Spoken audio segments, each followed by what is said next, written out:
ઈડર મામલેદાર કચેરીના આવક જાવકના રજિસ્ટરમાં દાખલાની એન્ટ્રી કરેલ ન હોવાનું બહાર આવ્યું. ઈડર મામલેદાર કચેરીના ખોટા સિક્કાને સહી કરી દાખલા ઇસ્યુ થયા. ગાંધીનગર ખાતેથી ખરાઈ માટે દાખલા ઈડર મામલેદાર કચેરીમાં મોકલી આપવામાં આવ્યા. મામલેદાર કચેરીના વહીવટ વિભાગના નાયબ મામલેદાર દાખલાની ખરાઈ કરશે. ઈડર મામલેદાર કચેરીના આવક જાવકના રજિસ્ટરમાં દાખલાની એન્ટ્રી કરેલ ન હોવાનું બહાર આવ્યું છે. ઈડર મામલેદાર કચેરીના વહીવટ વિભાગના નાયબ મામલેદારને જિલ્લા કલેક્ટર કચેરી ખાતે બોલાવવામાં આવ્યા. મણિયોર ગામના વ્યક્તિએ જાતિ અંગેનો દાખલો મેળવ્યો હતો.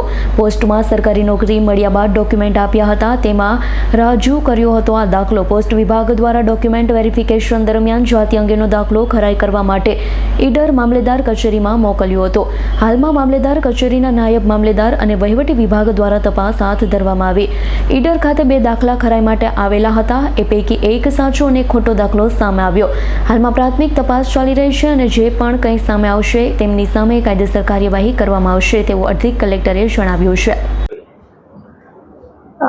ઈડરમાં જે ખોટા જાતિના પ્રમાણપત્ર બાબતનો ઇસ્યુ છે એ અમારા ધ્યાને આવેલો છે અને એ બાબતે તપાસ ચાલુમાં છે.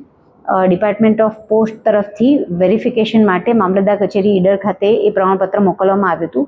કુલ 2 પ્રમાણપત્ર હતા. વર્ષ 2023નું એક પ્રમાણપત્ર હતું, જ્યારે વર્ષ 2025નું પણ એક પ્રમાણપત્ર હતું. એ વેરિફિકેશન મામલતદાર કચેરી ઈડર ખાતેથી કરવામાં આવ્યું અને એમાં એવું ધ્યાને આવ્યું છે કે વર્ષ 2023માં જે ઇસ્યુ થયેલું હતું તે પ્રમાણપત્ર યોગ્ય રીતે ઇસ્યુ થયેલું છે, જ્યારે વર્ષ 2025નું જે પ્રમાણપત્ર રજૂ થયેલું હતું એ મામલતદાર ઓફિસ ઈડર ખાતેથી ઇસ્યુ થયેલું નથી.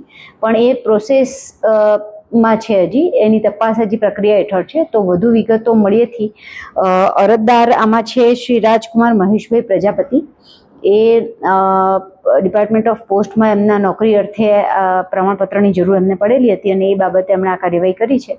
પ્રાથમિક દ્રષ્ટિએ ફ્રોડ ડોક્યુમેન્ટ ક્રિએટ થયું હોય તેવું લાગે છે.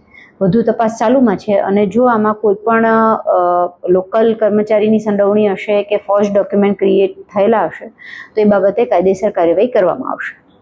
કોઈ ફોજદારી ગુનો દાખલ કરવામાં આવશે આ બાબતે અને આ ઇસ્યુ કરનાર કોણ છે પ્રાથમિક તપાસમાં કોઈ બહાર આવ્યું છે? હાલના તબક્કે હજી તપાસ ચાલુ છે, પણ જે કોઈ સંકળાયેલા હશે એની સામે કાયદેસરની કાર્યવાહી 100% કરવામાં આવશે.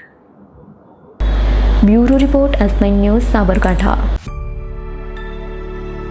અમારી તમામ માહિતીથી અપડેટ રહેવા માટે જોડાયેલા રહો S9 ન્યૂઝ સાથે.